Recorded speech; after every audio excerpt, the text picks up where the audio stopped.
So ఒకటి మాత్రం చాలా స్పష్టం, ప్రజాబలం ఉన్నోడే నాయకుడు, పైసలున్నోడు నాయకుడు కాదు. గుర్తుపెట్టుకోండి, ప్రజాబలం ఉన్నోడే నాయకుడు. మీ వెనకాల ప్రజలున్నప్పుడే మీరు లీడర్ గా, నాయకుడిగా గుర్తింపు పొందినట్టు లెక్క. సో డబ్బులుండి 2000 5000 ఇస్తే నేను లీడర్ అయిపోయినా, వాళ్ళందరికీ డబ్బులు ఇచ్చినా, లేకపోతే వాళ్ళ ఇంట్లో ఎవరో చచ్చిపోతే 25 కిలోల బియ్యం ఇచ్చిన, 5000 రూపాయలు ఇచ్చిన వాడు లీడర్ కాదు. ఆపదలో ఉన్నప్పుడు వెళ్లి ఆదుకున్నోడు లీడర్. ప్రతిరోజు ప్రజలకు అందుబాటులో ఉన్నోడు లీడర్.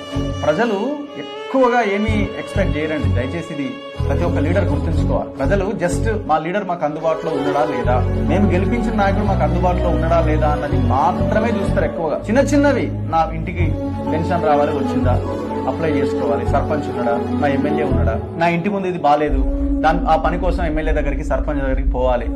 అంతకు మించి మీరేదో బంగారం తెచ్చిపెట్టాలి, కోట్లు తెచ్చిపెట్టాలి, మీరు పైసలు ఇవ్వాలి, ప్రజలు అసలు దాని గురించి ఆలోచించారు. ప్రజలకు అందుబాటులో ఉన్న వాళ్ళు, పైసలు పంచకుండా గెలవాలి అనుకుంటున్న వాళ్ళు, ప్రజా సేవ చేయాలనుకుంటున్న వాళ్ళు మాత్రమే సర్పంచ్లకు పోటీ చేయండి.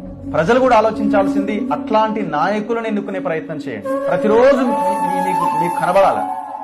మీరు సర్పంచ్, గ్రామ పంచాయతీ ఆఫీస్కి వెళ్ళినప్పుడు సర్పంచ్ ఉండడాన్ని మీరు వెళ్తే సర్పంచ్ మీకు అందుబాటులో ఉండాలి.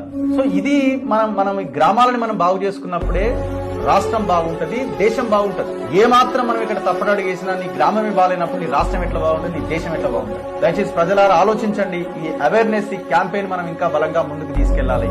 పైసలు తీసుకుని మనం ఓటేయొద్దు. దయచేసి వాడు ఇచ్చే నోటుకు అమ్ముడు పోవద్దు. వాడు నోటిస్తే వాడి ముఖాన్ని కొట్టండి. ఈ తాగుడు మనకొద్దు. ఈ తాగుడు మొత్తం కల్తీనే. దయచేసి ప్రజలంతా ఆలోచించి మంచి నాయకుడిని, మంచి ప్రజాసేవ చేసే ఒక లీడర్ని మీరు మీ గ్రామ సర్పంచ్గా నియమించుకుంటారని కోరుకుంటున్నాను.